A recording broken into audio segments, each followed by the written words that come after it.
మార్చి ఆఖరి వరకు సీసీఐ ద్వారా పత్తి కొనుగోలు చేయాలని కేంద్ర సహాయ మంత్రి పెమ్మసాని చంద్రశేఖర్ అధికారులను ఆదేశించారు.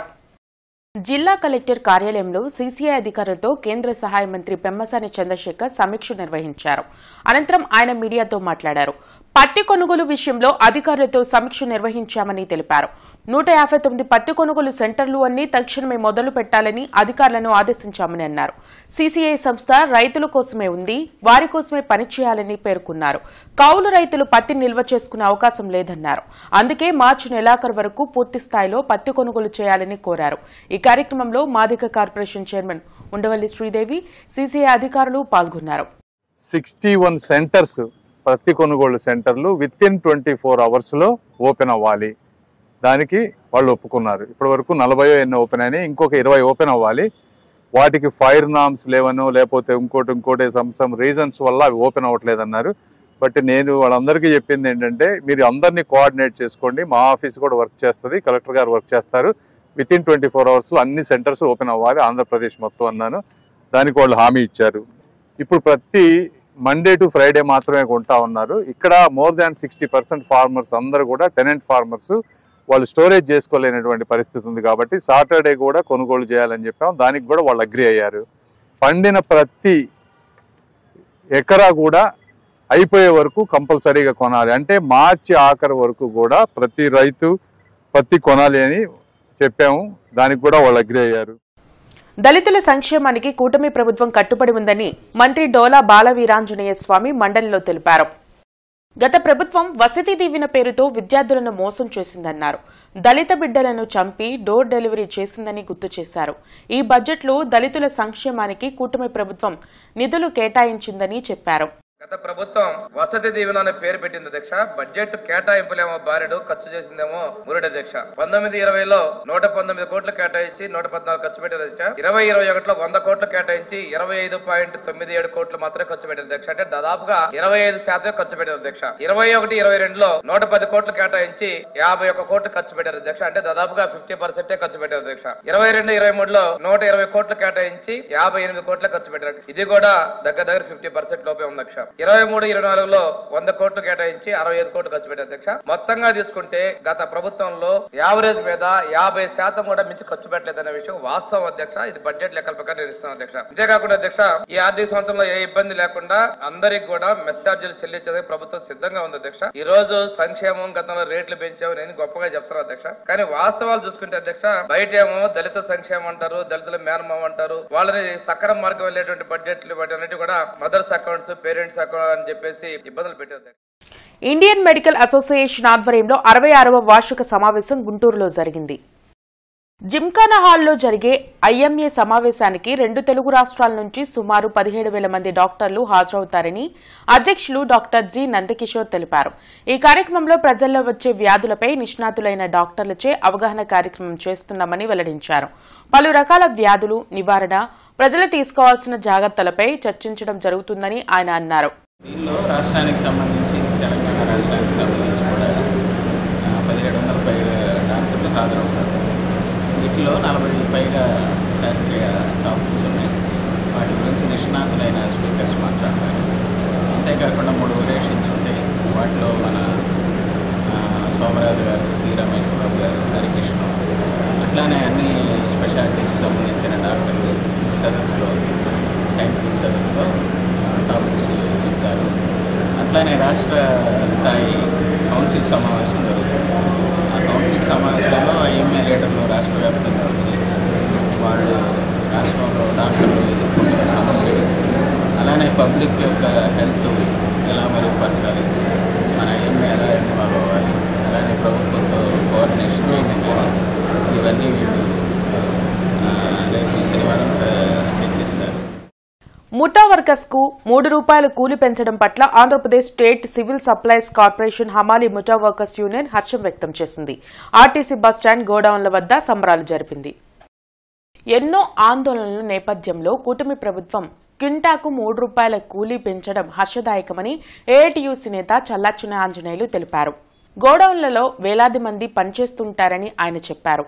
ప్రస్తుతం క్వింటాకి 25 రూపాయల కూలిని 28 రూపాయలకి పెంచడం శుభపరిణామమన్నారు. ఈ సందర్భంగా ఏఐటీయూసీ నేతలు సురేష్, అంజిబాబు, మరిదాసు కూలీలతో కలిసి స్వీట్లు పంచుకొని సంబరాలు జరిపారు. 253 గోడౌన్లు ఉన్నాయి ఈ రాష్ట్రంలో.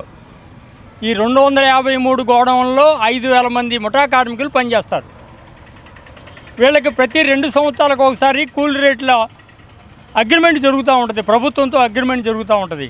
జనవరి 1వ తారీఖు నుంచి పెరగాల్సిన కూలీని నిన్నటి వరకు మేము అనేక దఫాలుగా ఆందోళన చేసి సమ్మె నోటీస్ ఇచ్చి సమ్మె చేయడానికి సిద్ధపడిన తర్వాత నిన్న మంత్రి గారు, అలాగే కమిషనర్ గారు, ఎండీ గారు కూర్చొని మాతో సంప్రదింపులు జరిపి 3 రూపాయలు పెంచడానికి, గతంలో లాగే 3 రూపాయలు పెంచడానికి అంగీకరించినందుకు మా సంఘం తరఫున ప్రభుత్వానికి ధన్యవాదాలు తెలియజేస్తా ఉన్నాం.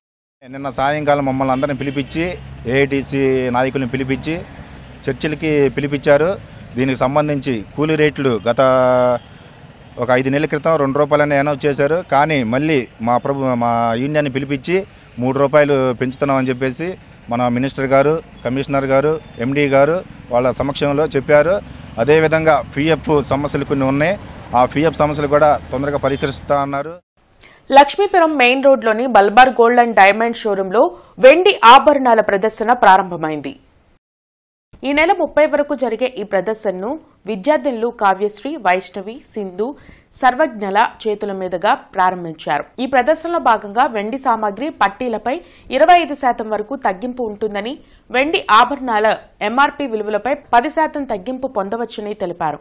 మల్బార్ గోల్డ్ అండ్ డైమండ్స్ నిబద్ధతలో భాగంగా తమ వినియోగదారులకు 11 నాణ్యమైన వాగ్దానాలు అందిస్తున్నట్లు తెలిపారు. కార్యక్రమంలో store head Nadeer, store manager Vinay Kumar, Malabar సిబ్బంది పాల్గొన్నారు. నేటి యువత సాఫ్ట్వేర్ వైపే కాకుండా సమాజం పైన బాధ్యత కలిగి ఉండాలని కేంద్ర సహాయ మంత్రి డాక్టర్ పెమ్మసాని చంద్రశేఖర్ అన్నారు. ఒక విజన్ ఉన్న యువత ప్రజా జీవితంలోకి వస్తే అభివృద్ధి పరుగులు పెడుతుందని తెలిపారు. ఆంధ్రప్రదేశ్ సృజనాత్మక మరియు సంస్కృతి సమితి చైర్మన్ గా తేజస్వి పొడపాటి బాధ్యతలు స్వీకరిస్తున్న కార్యక్రమం విజయవాడలోని పున్నమి ఘాట్లో ఉన్న హరిత రిసార్ట్లో జరిగింది. ఈ కార్యక్రమానికి పెమ్మసాని ముఖ్య అతిథిగా పాల్గొన్నారు. ఈ సందర్భంగా ఆయన మాట్లాడుతూ యువత రాజకీయాల్లోకి రావాలని, మిగిలిన అన్ని వర్గాలు స్ఫూర్తి కలిగించేలా ఉండాలని సూచించారు. సమాజం గురించి ఆలోచిస్తూ నలుగురి క్షేమం కోసం పనిచేసే యువత ఉన్నప్పుడు వంతెనలు, రహదారులు నిర్మాణం వంటి అభివృద్ధి సంక్షేమం వేగంగా జరుగుతుందని తెలిపారు. ఉదాహరణకు వైసీపీ గత 5 ఏళ్ల పాలనలో ఒక్కసారి పరిశీలిస్తే మంత్రులందరూ ఎక్కడున్నారో కూడా ఎవరికీ తెలియని పరిస్థితి ఉందని, ఫలితంగా రాష్ట్రంలో అభివృద్ధి సన్నగిలిందన్నారు.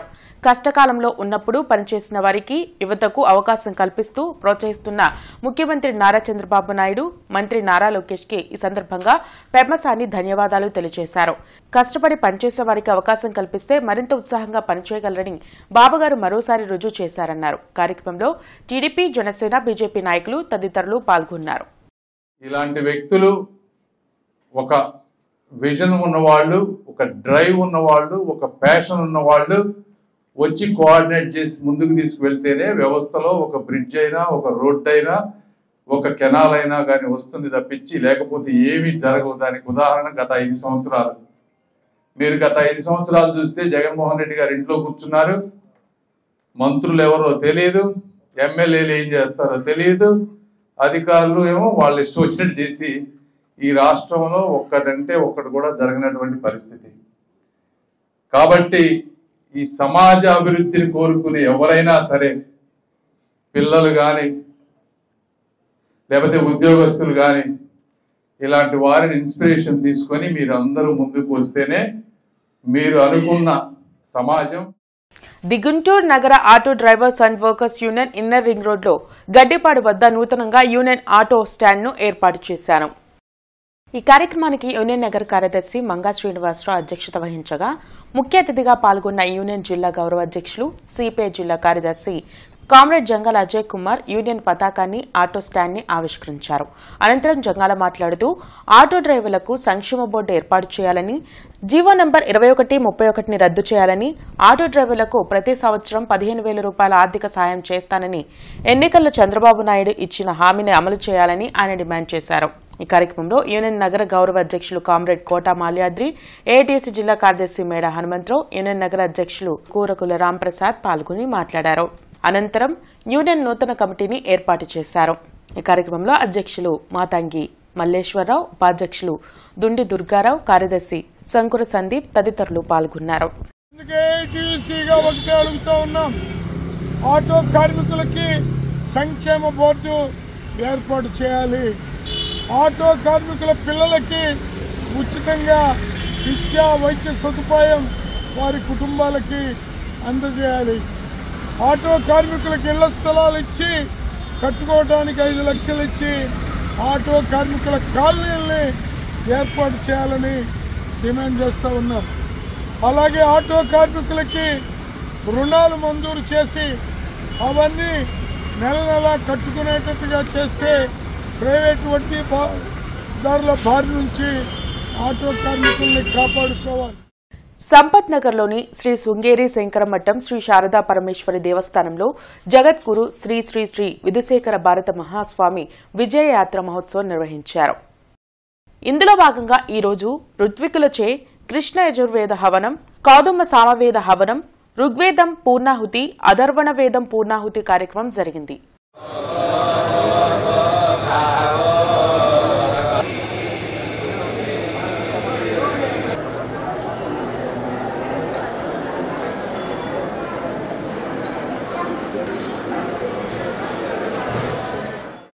బ్రాడీపేట 6/19లో మహారుద్రాభిషేకం, మహాభస్మాభిషేకం భక్తి శ్రద్దలతో నిర్వహించారు. అమ్మా చారిటబుల్ ట్రస్ట్ సహకారంతో శివశక్తి ఫ్రెండ్ సర్కిల్ ఆధ్వర్యంలో జరిగిన ఈ కార్యక్రమానికి ఎమ్మెల్యే కన్నా లక్ష్మీనారాయణ, టీడీపీ నేత తాళ వెంకటేష్ యాదవ్ హాజరయ్యారు. ఈ సందర్భంగా అతిథులు ముత్తినేని రాజేష్, నిర్వాహకులు బైరి కళ్యాణ్లు వారిని అభినందించారు. ఇటువంటి ఆధ్యాత్మిక కార్యక్రమాలను నిర్వహించడం అభినందనీయమని అన్నారు.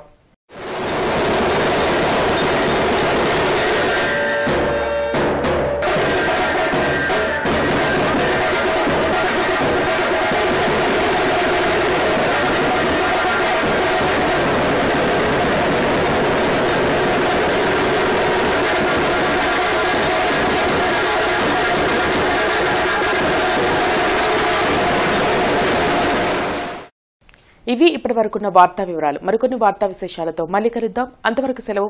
నమస్కారం.